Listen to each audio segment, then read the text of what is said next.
Good morning बच्चों, I am Sanjay Bhatnagar this side and I welcome you to my channel Economics by Sanjay Bhatnagar.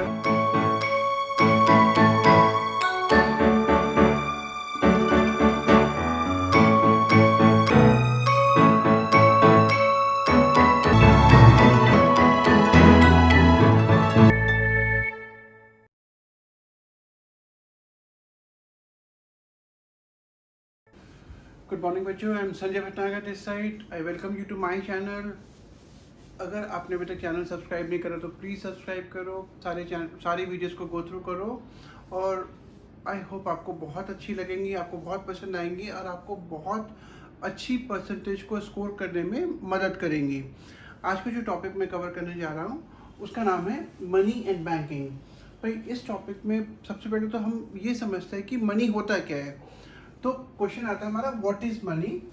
Definition ध्यान से सुनिए। Money is anything which is generally accepted as a medium of exchange, measure of value, store of value and standard of deferred payment. अगर हम इस definition को थोड़ा detail में समझें तो क्या बताना चाह रहे हैं कि कोई भी चीज़ जो कि सारे के सारे लोग as a medium of exchange accept करने को तैयार है। मतलब कोई भी जब आप कुछ खरीदने जाते हैं मार्केट में और आप पेमेंट करते हैं मनी टर्म में, तो जो सामने वाला सेलर है वो आपको मना नहीं करेगा, वो उसको एक्सेप्ट कर लेगा in the form of payment. तो पहला फंक्शन मीडियम ऑफ एक्सचेंज, दूसरा है मेजर ऑफ वैल्यू। भाई आपको कोई चीज़ बेचनी है, आपको कोई चीज़ खरीदनी है, जब आप दुकान पे जाते हो तो आप सबसे पहले पूछते हो भाई कितने की दी। तो इसका मतलब है कि आप उस चीज़ की वैल्यू पूछ रहे हो, या और वो कहता है कि भाई वो एक मनी बताते हैं कि इतने पैसे में दी, तो उसका मतलब है कि वो उस गुड की वैल्यू बता रहा है। तो इसका मतलब क्या होगा कि हम किसी भी चीज़ की वैल्यू को मनी टर्म में मेजर कर सकते हैं। अगला पॉइंट है स्टोर ऑफ वैल्यू। कोई भी चीज़ जिसको आप स्टोर कर सकते हो, आप कहीं पर सेव करके रख सकते हो, वो हम मनी में काउंट करेंगे। And standard of deferred payment.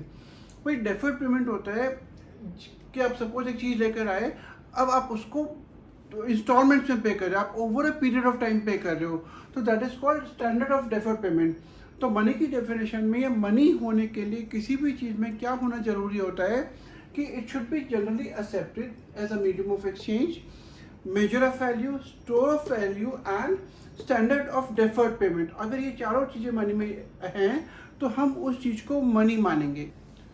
Okay बच्चों, जो अगला क्वेश्चन आता है मनी के चैप्टर में वो है what is money supply. Definition क्या कहती है?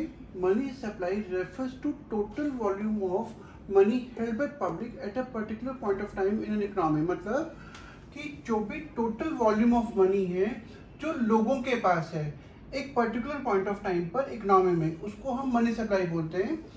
तो अगर आप इस डेफिनेशन को ध्यान से देखते हैं तो हम बात कर रहे हैं money held by public only.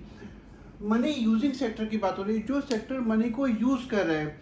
जो मनी क्रिएटिंग सेक्टर है जैसे कि गवर्नमेंट और बैंक्स, ये हम मनी सप्लाई में इंक्लूड नहीं करते। मतलब इनके पास जो भी पैसा है बैंक, गवर्नमेंट के पास या बैंक्स के पास, उसको हम मनी सप्लाई में इंक्लूड नहीं करते। अगला इसका जो इंपॉर्टेंट पॉइंट है वो है it is a stock concept because it is measured eight a particular point of time. भाई अब आप लोग सोच रहे हैं कि मनी सप्लाई तो पूरे साल में मेजर की जाती है, तो ये स्टॉक कॉन्सेप्ट कैसे हो गया? स्टॉक होते हैं जब आप कोई चीज़ को एक पर्टिकुलर पॉइंट ऑफ टाइम पर मेजर करते हो। तो ध्यान से सुनना कि क्योंकि हम मनी सप्लाई को एक पर्टिकुलर डे पे मेजर कर रहे हैं कि इस दिन पर हमारी कंट्री में टोटल मनी सप्लाई कितनी है, तो जब हम उसको इंक्लूड करेंगे हमारे पास मनी सप्लाई आएगा। तो उसका मतलब क्या हो गया कि ये स्टॉक कॉन्सेप्ट है, क्योंकि ये एक पर्टिकुलर पॉइंट ऑफ टाइम पर मेजर किया जाता है। ये एक वन मार्कर आता है, तो ये चीज़ ध्यान रखिएगा कि ये एक स्टॉक कॉन्सेप्ट है, it is not a flow concept. Okay बेटे, अब हम ये मेजर करते हैं कि मनी सप्लाई को इकोनॉमी एक पर्टिकुलर पॉइंट ऑफ टाइम पे इकोनॉमी में मनी सप्लाई कितनी है। बट इस चीज़ को मेजर करने के लिए हम चार इंपॉर्टेंट तरीकों को यूज़ करते हैं।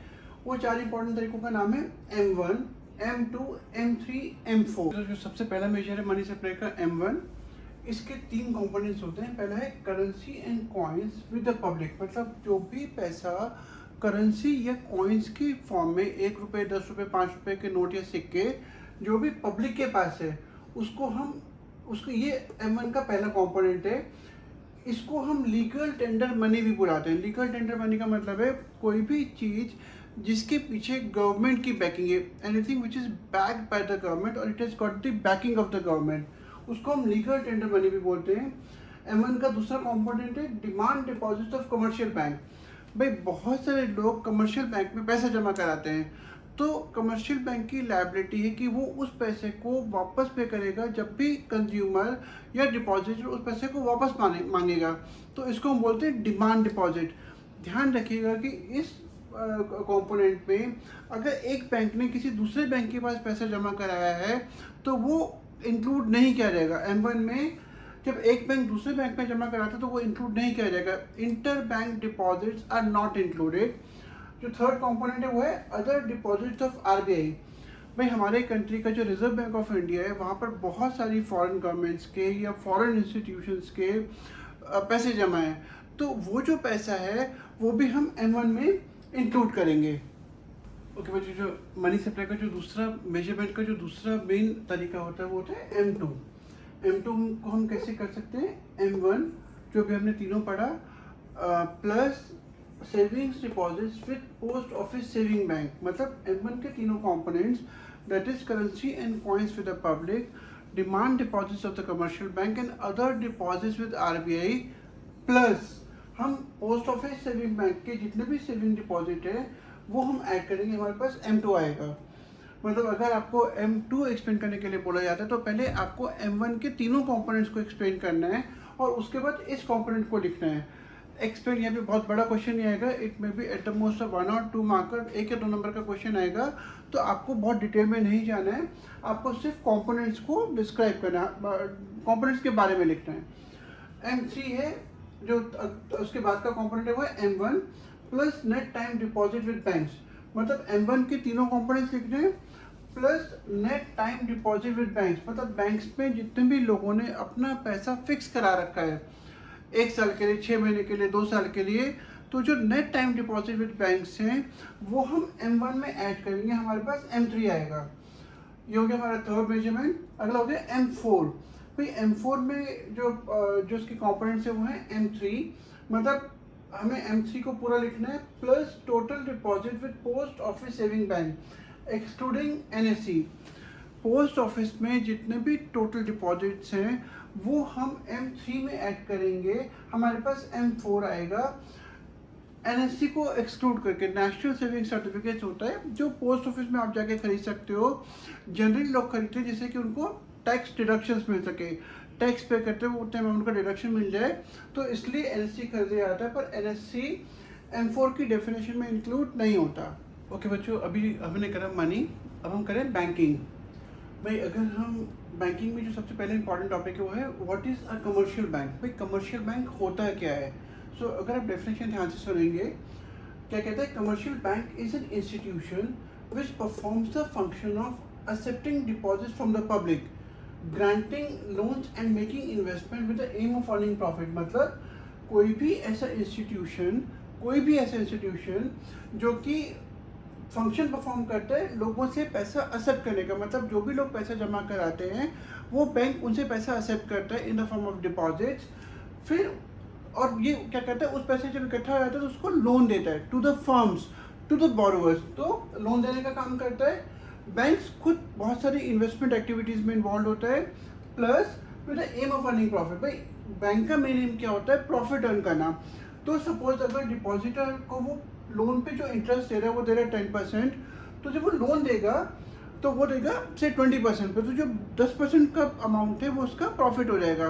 ओके बच्चों, अभी हमने करी कमर्शियल बैंक की डेफिनेशन, लेकिन एक बार ध्यान रखिएगा कि कोई भी फाइनेंशियल इंस्टीट्यूशन को बैंकिंग इंस्टीट्यूशन तभी बुलाया जाएगा जब वो दोनों फंक्शन परफॉर्म कर रहा है कि वो लोगों से पैसा एक्सेप्ट भी कर रहा है और वो बोरोवर्स को पैसा लोन पर भी दे रहा है। कोई भी इंस्टीट्यूशन जो इन दोनों में से सिर्फ एक ही फंक्शन परफॉर्म कर रहा है उसको हम बैंक में काउंट नहीं करेंगे। जैसे कि LIC is not a bank as it does not accept chequable deposit. भाई हम लोग इंश्योरेंस प्रीमियम के फॉर्म में पैसा जमा तो कराते हैं LIC के पास, लेकिन हम उस पैसे को चेक्स के थ्रू विड्रॉ नहीं कर सकते, तो इसलिए LIC को हम बैंक में काउंट नहीं करेंगे, बैंकिंग डेफिनेशन में LIC काउंट नहीं किया जाएगा। अभी हमने पढ़ा कि जो कमर्शियल बैंक है वो एक फाइनेंशियल इंटरमीडियरी है। फाइनेंशियल इंटरमीडियरी कैसे है क्योंकि कमर्शियल बैंक हाउस होल्ड और फर्म्स के बीच में एक लिंक का काम करता है, एक इंटरमीडियरी का काम करता है। तो अब जैसे कमर्शियल बैंक है तो हाउस होल्ड यहाँ पे जाके पैसा जमा कराता है, तो कमर्शियल बैंक क्या कर रहा है, एक तरह से हाउस होल्ड से पैसा बोरो कर रहा है। तो सपोज जिस रेट पर वो बोरो करता है उसको हम बोलते हैं बोरोइंग रेट।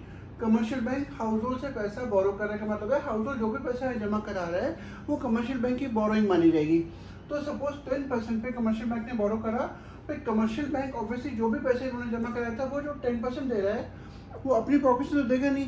तो वो क्या करता है कमर्शियल बैंक सेम पैसे को जो भी डिपॉजिट आया वो उसको फर्म्स को दे देता है लोन पे, लोन की फॉर्म में। अब ऑब्वियसली 10% तो वो यहाँ पे दे रहे हैं, तो वो कोई भी ऐसे रेट ऑफ इंटरेस्ट पे लोन देगा जहाँ पे उसको फ़ायदा दिखाई दे रहा हो। तो हम एज्यूम करते हैं कि यहाँ पे उसने 20% पे फर्म्स को लेंड कर दिया, मतलब फर्म ने, कमर्शियल बैंक जो भी फर्म से पैसा चार्ज कर रहा है वो 20% उस पर रिटर्न आएगा, उस पर इंटरेस्ट आएगा। तो 20 माइनस 10, क्योंकि इसमें तो जो भी पैसा है 10% तो यहाँ पे चला गया, तो 20 माइनस 10% कमर्शियल बैंक का प्रॉफिट है। हम इस 10% को हम स्प्रेड भी बोलते हैं। भाई जितना स्प्रेड ज़्यादा होगा, मतलब जितना बोरोइंग रेट और लेंडिंग रेट का फ़र्क ज़्यादा होगा उतना ही कमर्शियल बैंक का फ़ायदा ज़्यादा होगा। तो हर कमर्शियल बैंक कोशिश ये करता है कि वो हाउस होल्ड को कम से कम रिटर्न दे, और ये कोशिश करता है कि वो फर्म्स को ज़्यादा से ज़्यादा इंटरेस्ट पे लोन लेंड करे जिससे कि वो अपने प्रॉफिट को बढ़ा सके। तो इसका मतलब है कि हम जो कमर्शियल बैंक के फंक्शंस हैं उसको हम दो पार्ट में डिवाइड कर सकते हैं, एक है प्राइमरी फंक्शन, एक है सेकेंडरी फंक्शन। सेकेंडरी फंक्शन के पार्ट में आपको बाद में बताऊंगा, पहले मैं आपको प्राइमरी फंक्शन बता रहा हूँ। प्राइमरी फंक्शन में जो हर बैंक को परफॉर्म करने पड़ते हैं करते हैं उसको हम दो पार्ट में डिवाइड कर रहे हैं। एक्सेप्टिंग डिपॉजिट्स, मतलब अलग अलग लोगों से डिपॉजिट्स को एक्सेप्ट करना, और दूसरा है ग्रांटिंग लोन्स, जो भी बोरोवर्स हैं जैसे फर्म्स हैं जैसे कंज्यूमर्स हैं उनको पैसा लोन पर देना।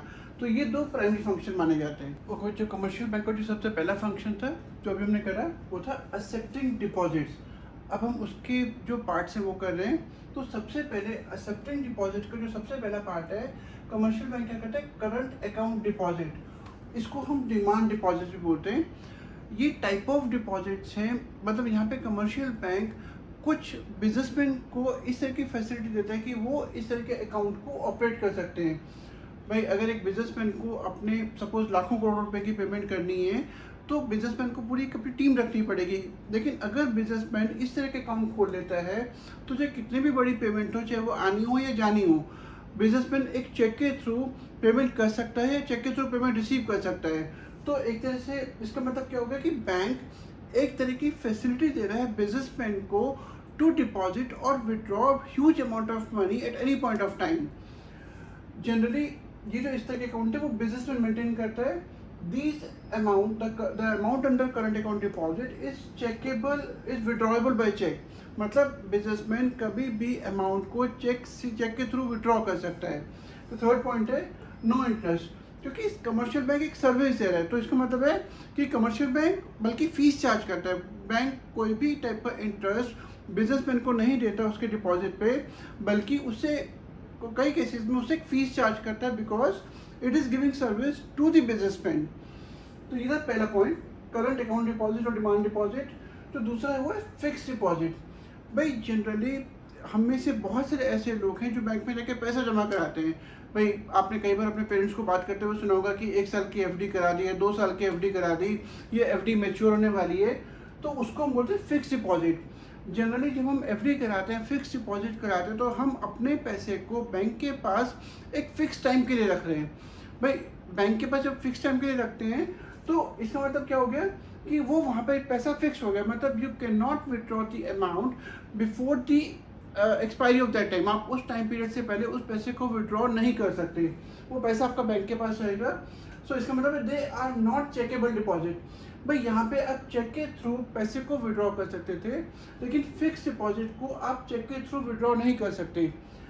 अब चूंकि आप अपने पैसे को एक बहुत लंबे टाइम के लिए बैंक के पास रखवा रहे हैं, तो बैंक आपको जो भी इंटरेस्ट रेट पे करेगा वो जनरली हाई होगा। अगर आप ध्यान से देखेंगे तो यहाँ पे कोई इंटरेस्ट बैंक पे नहीं कर रहा बिजनेसमैन को, लेकिन बैंक यहाँ पे जो भी इंटरेस्ट डिपॉजिटर को पे करता है वो जनरली हाई होता है। तो ये था फिक्स डिपॉजिट। जो तीसरे टाइप का डिपॉजिट है जो बैंक एक्सेप्ट करता है वो है सेविंग डिपॉजिट।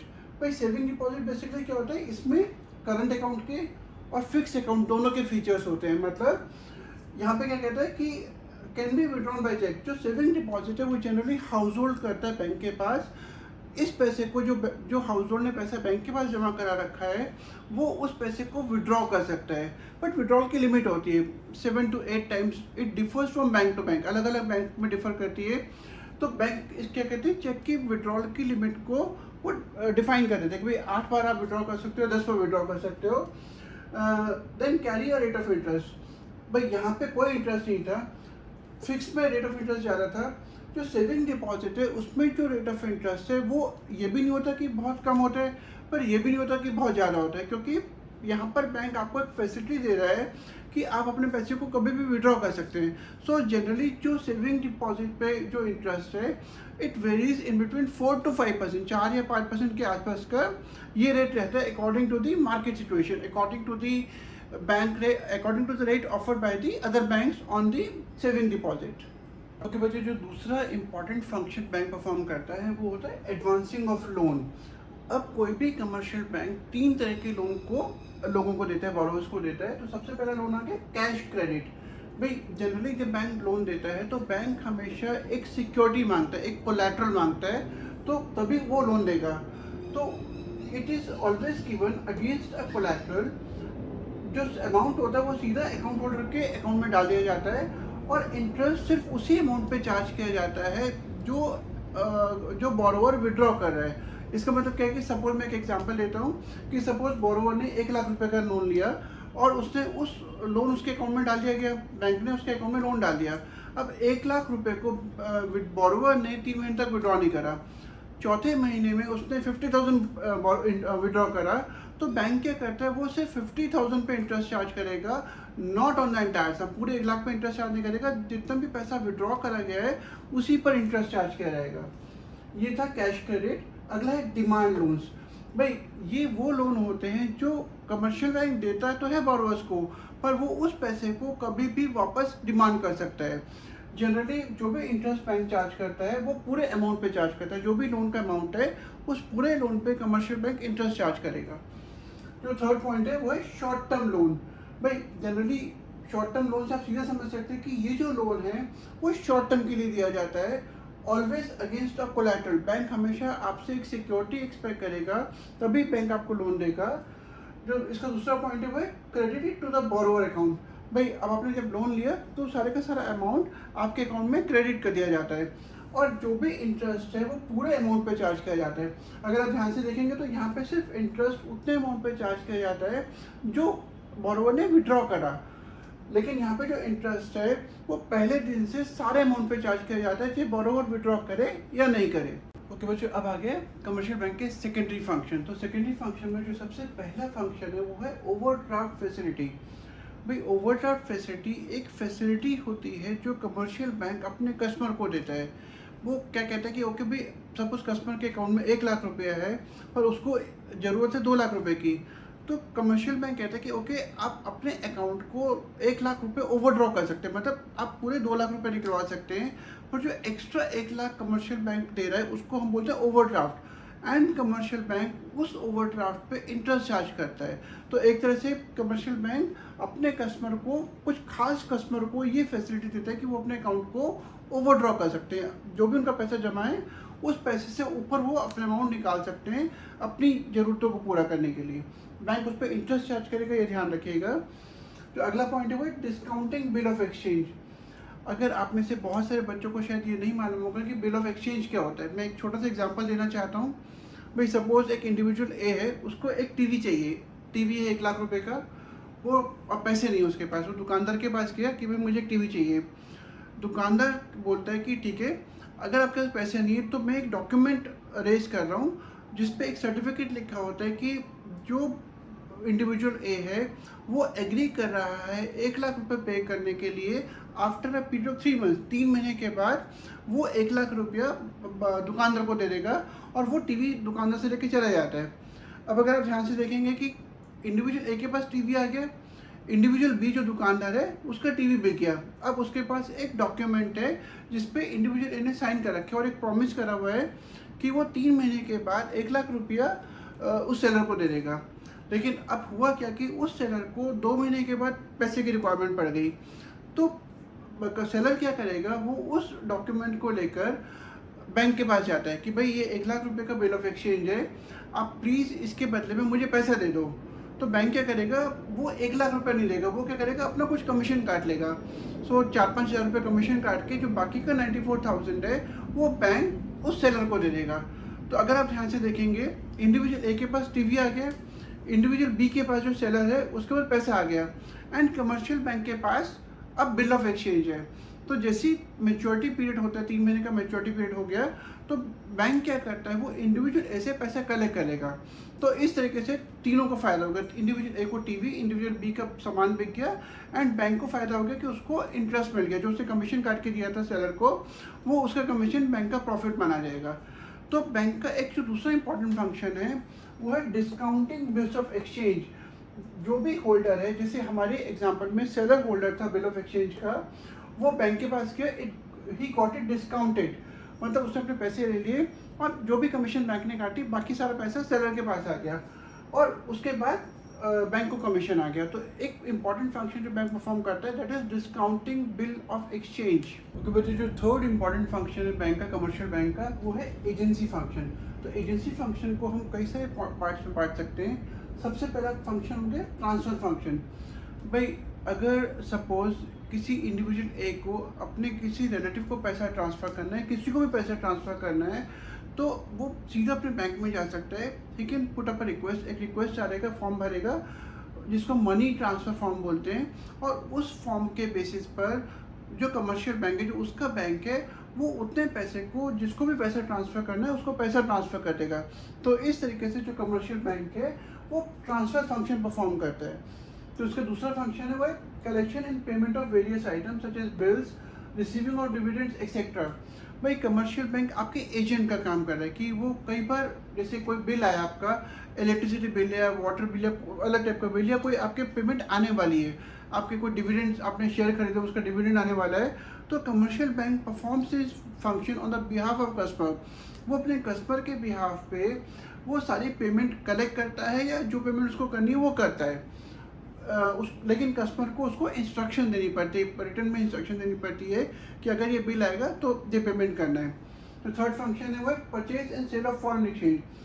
भाई सपोज कोई इंडिविजुअल ए बाहर जा रहा है, चाहे वो टूरिज्म पर्पज़ के लिए जा रहा हो, चाहे वो बच्चों की एजुकेशन के लिए बाहर भेज रहा हो, तो उसको फॉरेन एक्सचेंज चाहिए होती है। अब वो फॉरेन एक्सचेंज कहाँ से मिलेगी, वो अपने बैंक में जाकर प्रॉपर डॉक्यूमेंट्स दिखा के he can get the adequate amount of foreign exchange, वो उनसे फॉरेन करेंसी को ऑब्टेन कर सकता है, सो दैट वो अपने खर्चों को पूरा कर सके।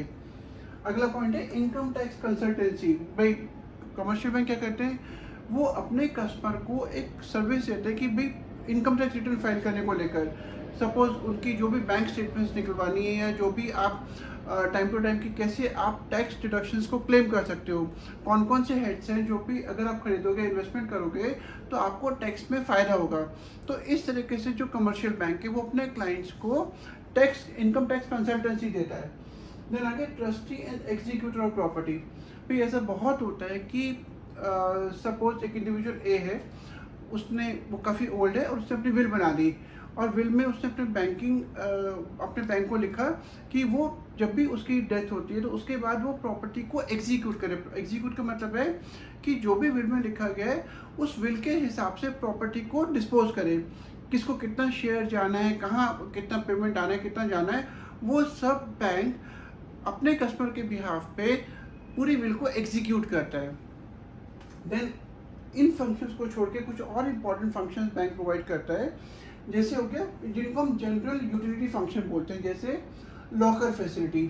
भाई सपोज आपने, बहुत लोगों ने कहीं अपने जो ज्वेलरी है, अपने जो भी इंपॉर्टेंट डॉक्यूमेंट्स हैं, आप में से बहुत से लोग बैंक में रखवाते हैं, बैंक में लॉकर में रखवाते हैं, तो बैंक उस पर इंटरेस्ट चार्ज करता है, बट बैंक एक फैसिलिटी दे रहा है जहाँ पे कि आपकी चीज़ें आप सेफली रखवा सकते हो। अगला पॉइंट है ट्रैवलर्स चेक। भाई एक इंडिविजुअल ए है, वो कहीं ट्रैवल कर रहा है, सपोज उसको दिल्ली से केरला जाना है और उसका बहुत सारा अमाउंट है, तो बैंक क्या करता है, वो उस सारे अमाउंट के बदले में एक ट्रैवलर चेक दे देगा कि ट्रैवलर चेक आप वहाँ ले आके जहाँ पे भी जा रहा है इंडिविजुअली वहाँ पे जाके वो चेक को इनकैश करा सकते हैं। तो उसका जो रिस्क है बहुत सारे कैश को साथ में ले आने का, वो ख़त्म हो गया। वो सिर्फ एक चेक लेके जा रहा है जो कि वो वहाँ जाके डिपॉजिट कराएगा, उसका सारा पैसा उसको मिल जाएगा। अगला है लेटर ऑफ क्रेडिट।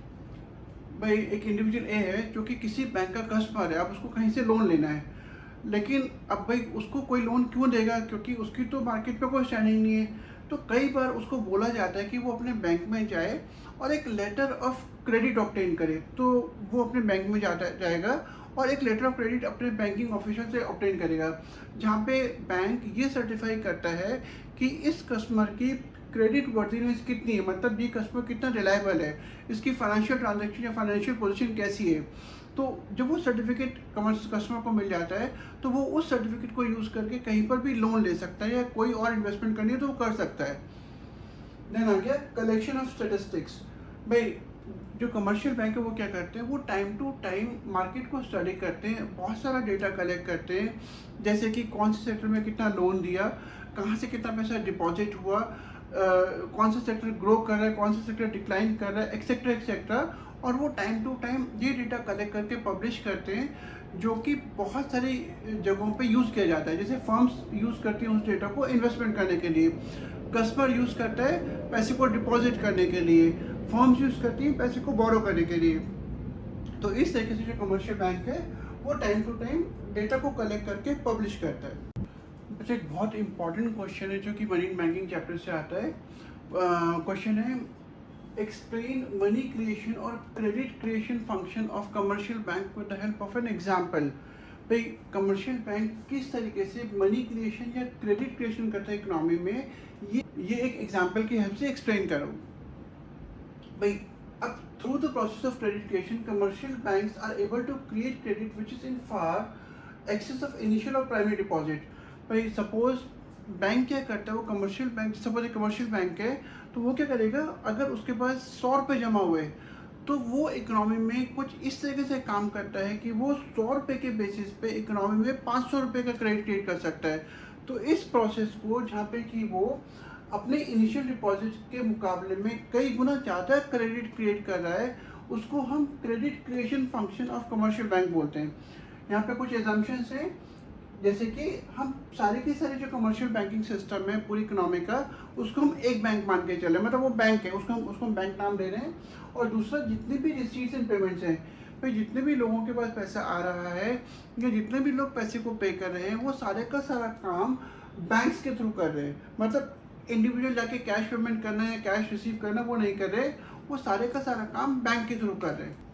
ओके बच्चों, जो अब हम जब क्रेडिट क्रिएशन का जो फंक्शन करें तो उसमें एक जो दूसरी बात हमें समझनी है कि जितने भी बैंक्स होते हैं, अब हमने यहाँ पे बैंक को एज्यूम करा कि बैंक एक ही यूनिट है, तो हर बैंक को जो भी डिपॉजिट उसके पास आते हैं उस डिपॉजिट का एक पार्ट बैंक को हमेशा अलग रखना पड़ता है। तो अगर आपको याद हो कि मैंने आपको एग्री की डिमांड यूनिट में एक कॉन्सेप्ट कराया था जहाँ पे कि legal reserve ratio and legal reserve ratio के दो कंपोनेंट थे, cash reserve ratio and statutory liquidity ratio को डिस्कस किया था।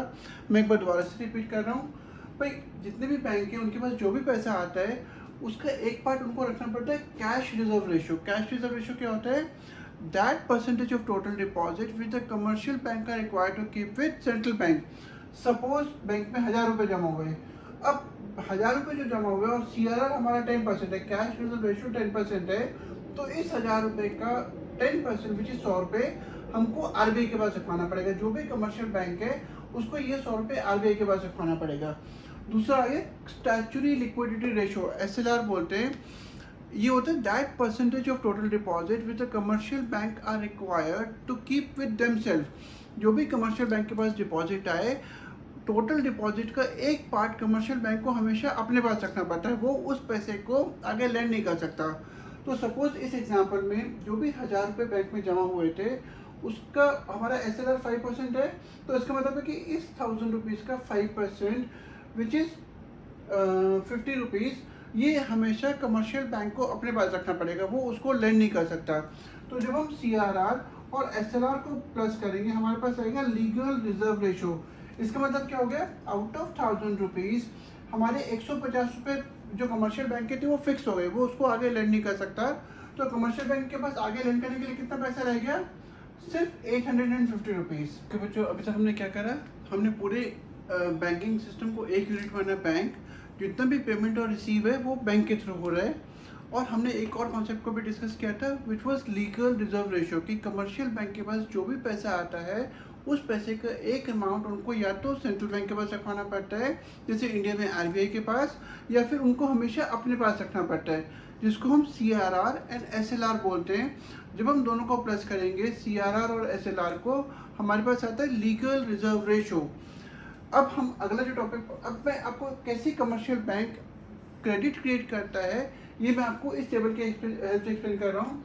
सपोज बैंक में 1000 रुपये है और हमने एज्यूम किया था कि जो LRR है वो 20% है, मतलब जो भी पैसा डिपॉजिट की फॉर्म में आया है उसका 20% हमें LRR की फॉर्म में कमर्शियल बैंक को रखना पड़ेगा। तो इसका मतलब क्या होगा कि 1000 रुपये का 20% हो गया 200, ये 200 रुपीज़ हो गए फिक्स। अब कमर्शियल बैंक के पास पैसे रह गया 800 रुपये, जो वो उस पैसे को वो लोन पर दे सकता है। तो सपोज कमर्शियल बैंक ने लोन दे दिया 800 रुपये का। भाई अब जो भी लोन दिया, कभी भी कमर्शियल बैंक उसको कैश की फॉर्म में नहीं देता, वो क्या करेगा, जिसने भी बोरो करे उसके अकाउंट में क्रेडिट कर देगा। तो सपोज अब क्या होगा कि राउंड वन में ये जो 800 रुपये बचे थे LRR रखने के बाद, वो राउंड वन में कमर्शियल बैंक ने लेंड कर दिए। तो अब ध्यान से अगर आप देखेंगे तो इतने पैसे का एक नया डिपॉजिट क्रिएट हो गया बैंक में। अब बैंक क्या करेगा, इस जो भी डिपॉजिट हुआ है उसका फिर 20% रिजर्व रख लिया और बाकी पैसा फिर लेंड कर दिया। तो अब 640 रुपये उसके बाद बैंक के पास बच गए। बैंक ने फिर क्या करा, इस पैसे को फिर राउंड 2 में लेंड कर दिया। अब राउंड 2 में जब लेंड करा तो वो फिर से कैश नहीं दिया, फिर से अकाउंट खोला और सारे पैसे को जो 640 रुपये थे वो अकाउंट में डाल दिए।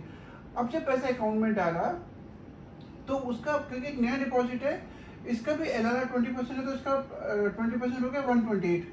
अब बैंक के पास बच गए 512 रुपये, वो 512 रुपये फिर आगे लेंड कर देगा। एंड ये प्रोसेस जब तक चलता रहेगा जब तक कि जो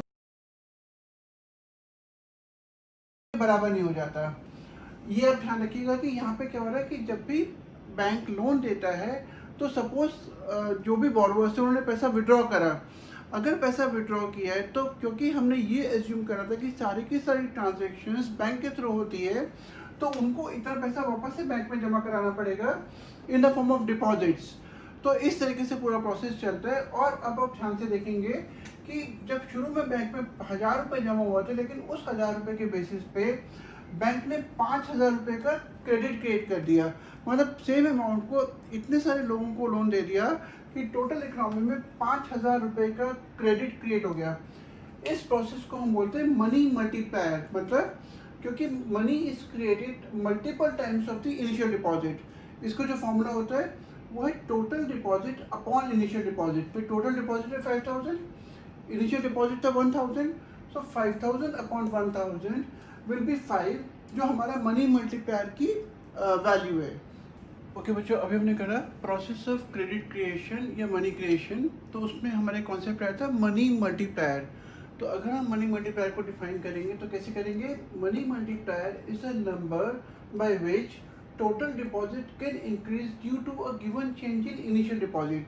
भाई इनिशियल डिपॉजिट में जो भी चेंज आया उसकी रिजल्ट के कारण जो टोटल डिपॉजिट है उसमें कई गुना ज़्यादा बड़ा चेंज आएगा। तो the ratio of total deposit to initial deposit will be money multiplier. तो हमारे जो एग्जांपल था, जो हमने अभी क्रेडिट क्रिएशन का एग्जांपल किया था, उसमें हमारा जो टोटल डिपॉजिट में चेंज आया था वो आया था 5000 का और इनिशियल डिपॉजिट है हमारे 1000। तो इसका मतलब मनी मल्टीप्लायर हमारा हो गया 5। इसका एक फॉर्मूला और होता है, वो होता है 1 अपॉन लीगल रिजर्व रेशियो। तो अगर आपको याद हो कि हमारा जो लीगल रिजर्व रेशियो था वो होता है 20%, तो इसको हम ऐसे भी लिख सकते हैं 20 अपॉन 100, क्योंकि परसेंटेज का फिगर था। और इसको हम ऐसे भी लिख सकते हैं कि 100 ऊपर चला गया, 100 अपॉन 20 विच इज़ 5। तो इस तरीके से हम मनी मल्टीप्लायर को कैलकुलेट कर सकते हैं, total deposit upon initial deposit या फिर 1 अपॉन LRR। ओके बच्चों, अब हम कर रहे हैं मनी मल्टीप्लायर के ऊपर कुछ इंपॉर्टेंट न्यूमेरिकल्स। तो सबसे पहले जो न्यूमेरिकल है, हमको बोला गया है calculate money multiplier. Money multiplier निकालो एंड टोटल डिपॉजिट क्रिएटेड। जो भी टोटल डिपॉजिट है, जो भी क्रिएट हुआ है, उनकी वैल्यू निकालनी है। हमको दिया हुआ है इनिशियल डिपॉजिट 500 और लीगल रिजर्व रेशो 10%। भाई अगर आपको याद हो कि हम मनी मल्टीप्लायर का हमारा एक फॉर्मूला था, वो था 1/LRR। तो 1 क्योंकि परसेंटेज का फिगर है तो हमने लिख दिया 10/100। 100 ऊपर चला गया, हमारे पास मनी मल्टीप्लायर आ गया 10। भाई अब हमने मनी मल्टीप्लायर निकाल दिया 10। अब हम सेम मनी मल्टीप्लायर का एक फॉर्मूला और होता है, वो जो होता है total deposit upon initial deposit. तो जब हम इस फॉर्मूला को लिखेंगे, मनी मल्टीप्लायर हमारे पास आ गया 10, इनिशियल डिपॉजिट हमको दिया हुआ 500। तो जब आप पूरी वैल्यूज डालेंगे 500 इंटू 10, हमारे पास टोटल डिपॉजिट आ जाएगा 5000। तो इस तरीके से हम इसको कैलकुलेट कर सकते हैं।